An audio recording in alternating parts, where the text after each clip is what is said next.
Welcome to another episode of the Family Discipleship Podcast. I'm your host, Christian Horstman, and my prayer for you is that the Lord would be pleased to bless this show and use it to provide you as a Christian parent with gospel-centered, grace-driven ideas and encouragement for shepherding your children's hearts and cultivating your family's relationships with Jesus and with each other.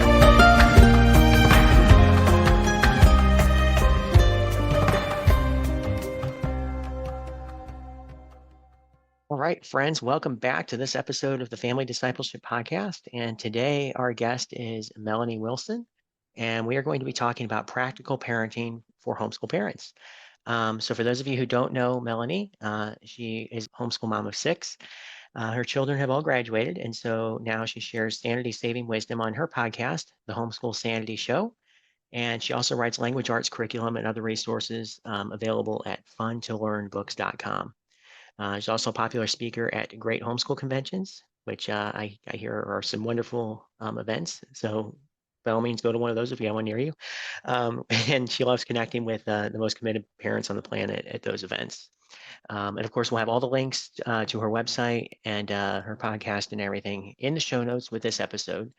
But for now, let's just go ahead and jump into our conversation. Like I said, we're talking about practical parenting for homeschoolers. With so many conflicting perspectives on parenting, homeschool moms and dads are understandably confused, right? Mm-hmm.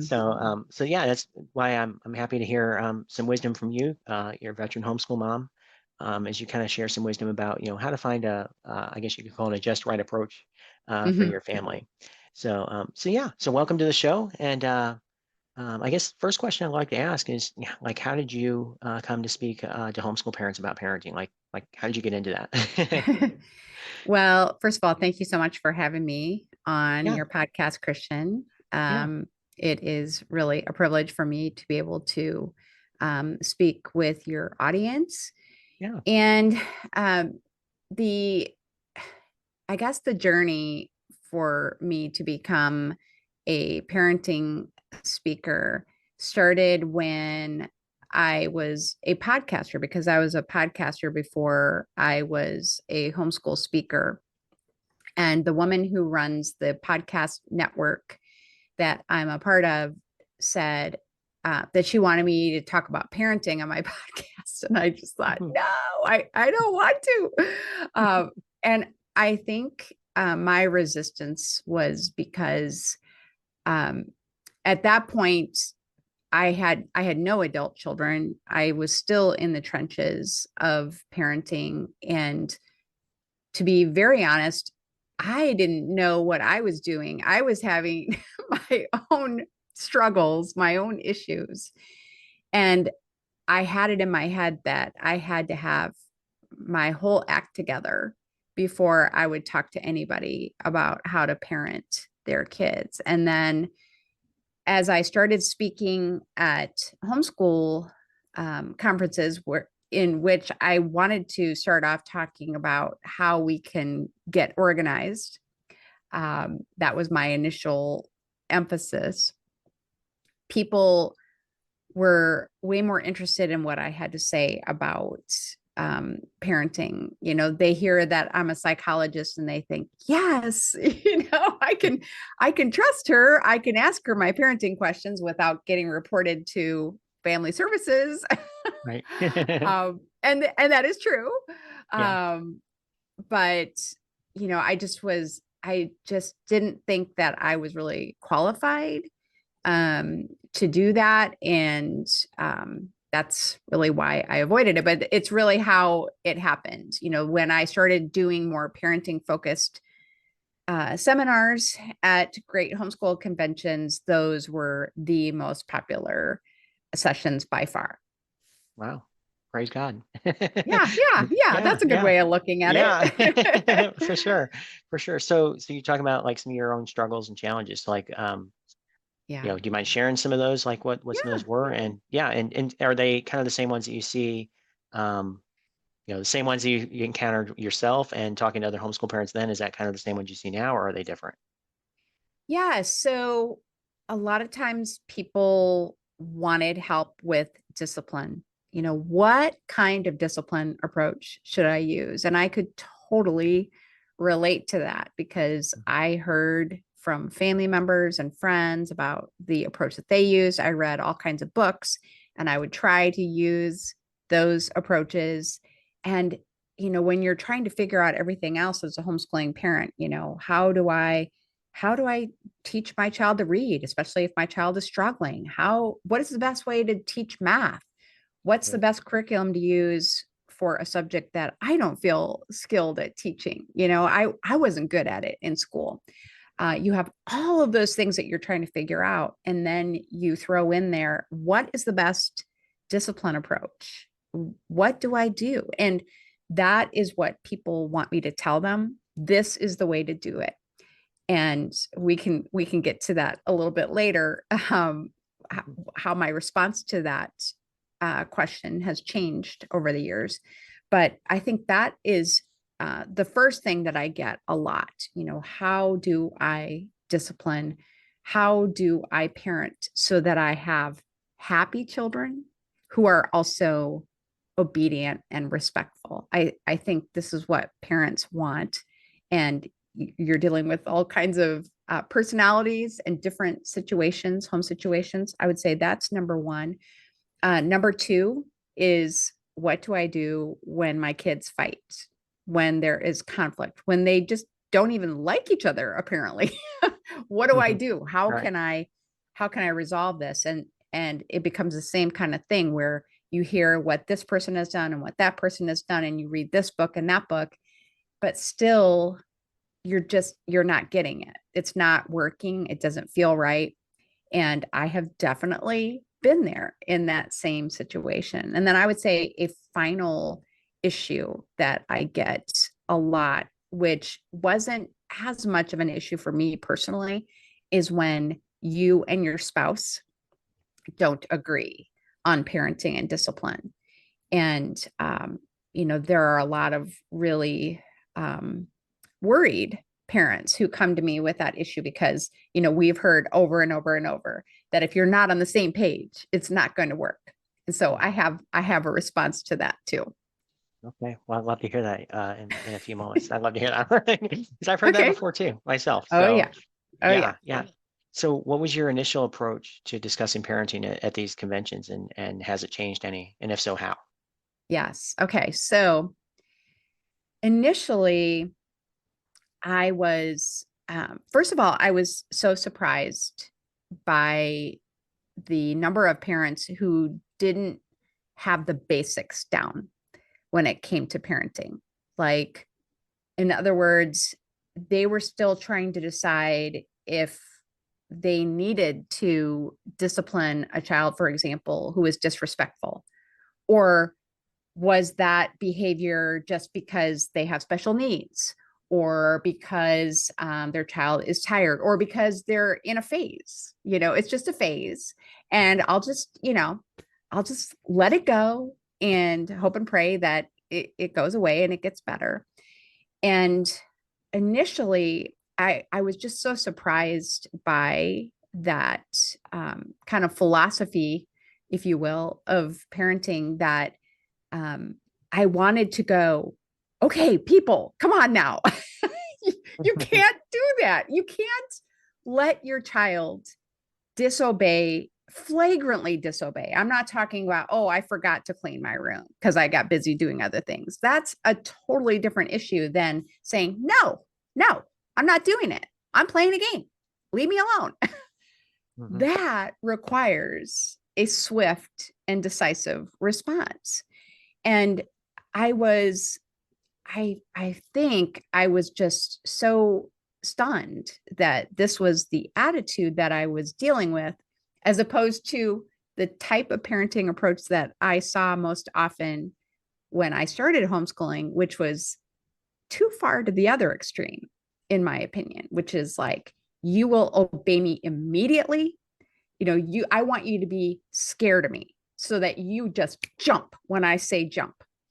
And so because I was just so surprised by this, I think I was being too dogmatic and judgmental, honestly, of parents who were legitimately asking me for my help and advice. And now I realized that parents who come to hear me at Great Homeschool Conventions, parents who listen to my podcast, parents who email me, comment on my social media and say, what do I do?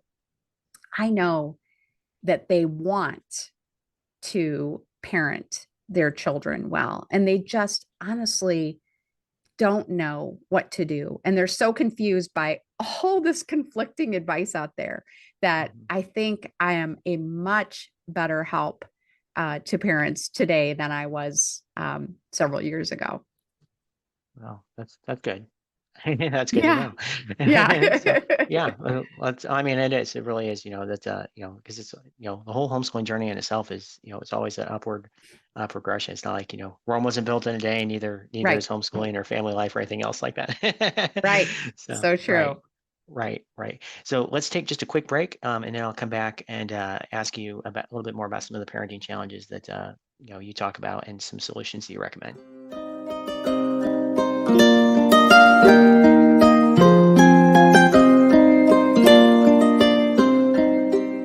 In today's busy high-tech world, families are losing the art of old-fashioned quality time together.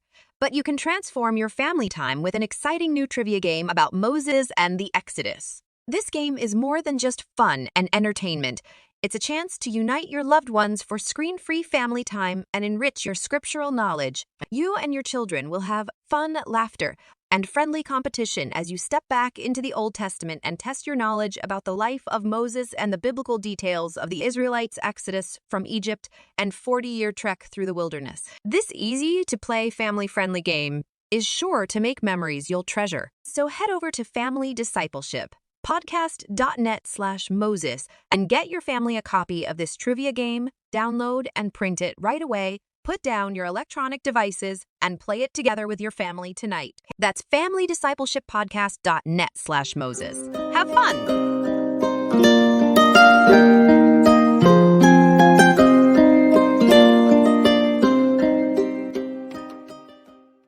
All right, welcome back from our break. Again, we have Melanie Wilson here with us today talking about practical parenting for homeschoolers. So we've talked a little bit about some of the parenting challenges that she's worked through in her own family and with helping others, and a little bit of her initial approach and how that's changed a little bit over the years. She talks to parents and helps other parents. So I'd like to talk for a little bit now, if you don't mind. Like, what are some of the most common parenting challenges that parents ask you about, and what are some of the solutions that you recommend or advice that you give? Yeah. So one issue that comes up quite a bit is parents will ask me, what do I do if my child doesn't want to do X, Y, or Z? And of course, that comes out of this philosophy that my child has to agree with me on whatever the plan happens to be for that day. My child has to agree and understand that we need to clean up the house and we need to do that on a regular basis. My child needs to agree and understand that math is an important part of an education, for example. And that would be nice. It would be very nice if our Right. child was like, I'm on board. I get it. Yeah. We wouldn't need to But talk. We would have the answer, wouldn't we? But when that isn't the case, and I especially get that question from parents of very young children, that it's not required to proceed. You just communicate through words and consistent action that this is what we're going to do. We are a family who keeps our home and our study space, our workspaces orderly, because that is, it's what's good for us. It's what God calls us to do also, to have an orderly home. And this is what we're going to do. And it's not going to be where every day I wait to see if you're on board and if you're going to cooperate. If you don't cooperate, you will experience consequences. And that's where people really get into trouble, right? It's like, well, what consequence should I use? Right. What am I supposed to do? And as I said before, I went through this whole time where I tried all these different approaches and systems. And I have some now that I think are so practical. But underneath all of that, whatever particular approach you choose to use to discipline your child, it should feel right for you. And by right for you, I don't mean that, maybe if you already know that you're more of a quiet person who doesn't like conflict, and there's nothing wrong with that. That's a wonderful personality to have. But if it feels uncomfortable for you to enforce consequences just because of your personality being that way, that's not what I'm talking about. It's when you just know in your spirit that you're using an approach that someone else says is the right one, but you just know it's not the right one for your child in that moment, or for that child's personality or their stage of development. And I want you to trust your gut. Okay. So having said that, what I really like, and I recommend to parents all the time, is an approach that is taught by Dr. Kevin Leman, who is the author of Have a New Kid by Friday. Okay. And it's so simple. It doesn't require any pre-planning on your part, which is amazing for busy homeschooling parents, right? Right. You're right. And it is simply this. Now, this is not for disrespect. That is a different issue altogether. So if your child says, no, I'm not doing it, that requires a very swift response. And parents will say, well, like, what do you mean? When you've trained your children from an early age, you can simply say, stop. That was disrespectful. Restate that in a respectful way. Use a respectful tone.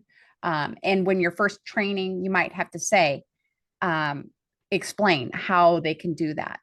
And I can kind of explain that in just a moment. But in other words, it is major. It's a major thing. I've had my kids drop to the floor and do push-ups and sit-ups and that kind of thing. I have given them time out. I don't think there's anything wrong with that either. But I'm specifically talking here about with Dr. Leman's approach to disobedience. So that is, if I say to my son, would you unload the dishwasher for me?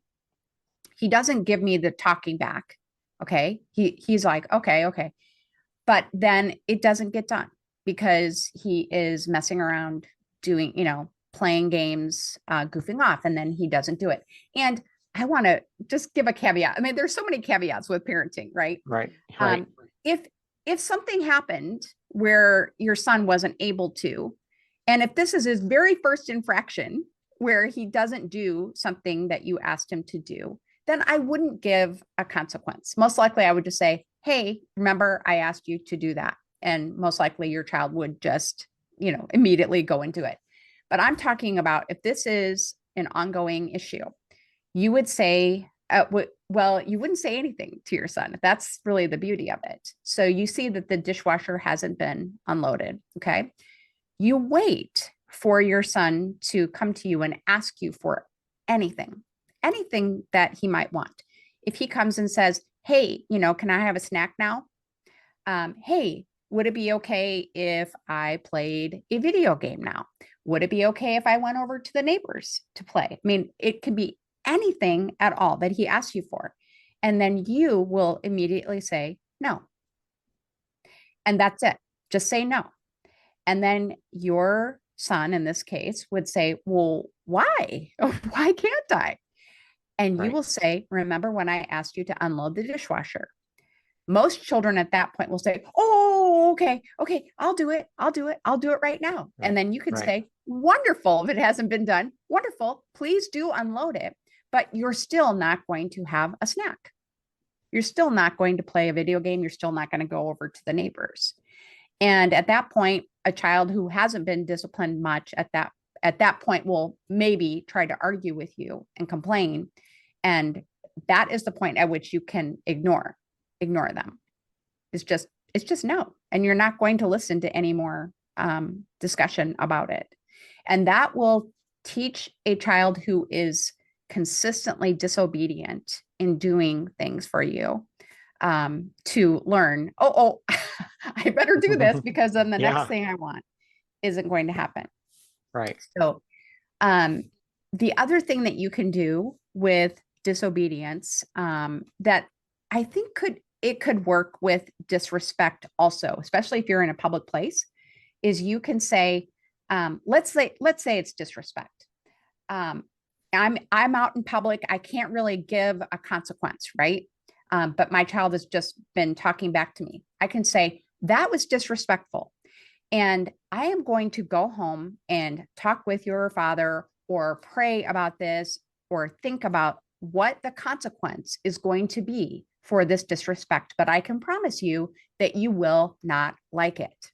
Okay. I have just given that child a consequence because the child is now worrying about what the consequence is going to be. Mm-hmm. I also get to calm down and not overreact and say, that's it. You aren't having a snack until you're out of the house at 18.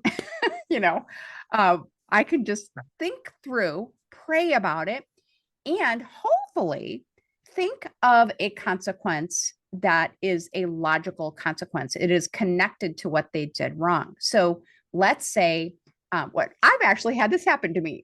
I've been in a car with a teenager who, oh boy, this is a great example. I just realized, wow, this would have been a fantastic consequence. My child was talking back to me in the front seat of my car, and I got so upset that I was speeding without realizing it. I got pulled over and I got a big ticket. I could have, as a logical consequence, said, you're going to pay for part of that ticket because you contributed to that situation. You were distracting me and being, so disrespectful. That would be an example of a logical consequence that we can give to our kids. And so what that does is it takes away this, I have to have a pre-planned consequence for every possible infraction. And even if you did that, because I have done that, I had the chart where it's like, you do this, this is a consequence, we don't want to follow through because, life is busy. So those are some strategies that I would offer to parents who wonder, how do I discipline? Yeah, no, that's very helpful.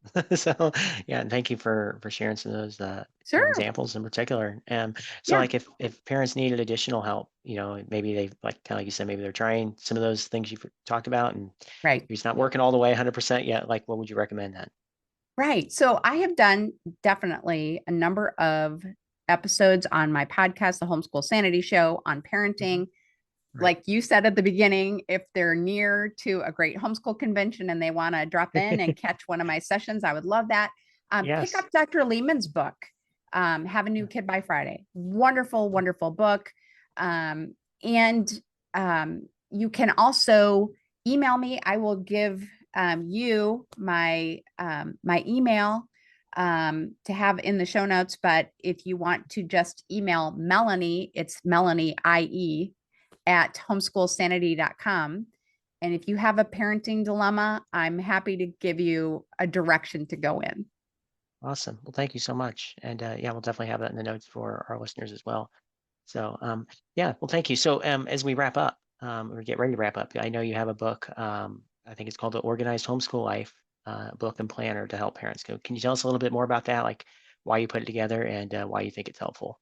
Absolutely. So I was not an organized person when I started homeschooling. In fact, I wasn't getting really anything done. No homeschooling. It wasn't that my house was really clean. That wasn't done either. And I thought I was going to have to quit homeschooling. And I was introduced to a woman who calls herself Fly Lady online. And Fly Lady believes, and from experience, that having a routine is the key to having organization in your home and in your life. And she would send out these 15-minute missions to kind of help you clean up and organize different spaces in your home. And I thought, I wish that someone had these for homeschoolers. Well, I couldn't find them. And so I created a series of 15-minute missions to organize not just your home but your whole homeschooling life, everything from getting ready to sell used curriculum so you don't miss all the sales, to planning the fall activities that you've always wanted to do with your kids, but always seem to forget.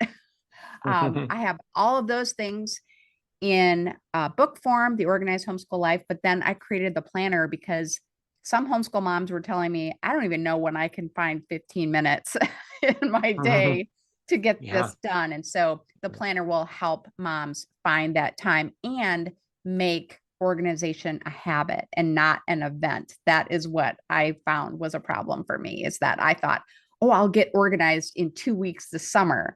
But that's not how organization works, right? It has to be a habit. Oh, I agree. I agree. And so where can we find that book and planner? Is that on Yeah, your so you website? can, yeah. So my main product website is funtolearnbooks.com. That is where you can find my language arts curriculum, the organizing books, and I have a new curriculum coming out that is going to help children build social and emotional skills. And I'm so excited about it. So if Awesome. people sign up, they'll get notified about it. Awesome. Awesome. Well, thank you. And like I said, we'll have the links to that book specifically and your website and everything in the notes of this episode. So, well, thank you for Okay. sharing that. So before we take off, do you have a final word of encouragement or inspiration for our listeners? I really do. And that is, I remember one particular day, I was just overwhelmed with 6 kids and a house that was a mess. And it just seems like everything was going wrong. And I just sat and prayed, and God gave me a reassurance and even an idea of what I needed to do to restore order and peace in my home. So that is what I encourage your listeners to do too. Awesome. Thank you very much. So time has flown by, so it always seems to go by faster than we think. So we'll go ahead and wrap up this episode for today. But thank you again for taking a few minutes of your day to share your wisdom with our listeners. And to those who are listening, I hope that this has been a blessing to you, and hope it helps your parenting just a little bit easier, and maybe gives you some solutions that very likely you're probably having. So Right. hope yes. So hopefully it was a big help and a big blessing. And I want to thank you for tuning in, and hopefully we will hear from you again, maybe in the not too distant future. Sounds good. Thank you.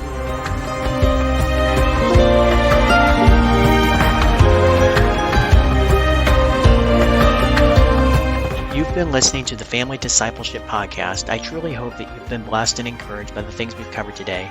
And I'd love to hear your feedback, questions, or even suggestions for a particular guest or topic that you would like to see featured on a future episode. Feel free to email host@familydiscipleshippodcast.net.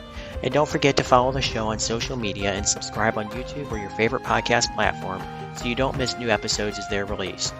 I hope you'll be able to join us again next week, but in the meantime, I pray that the Lord will continue to bless your family as you endeavor to shepherd your children's hearts and cultivate your family's relationships with Jesus and with each other.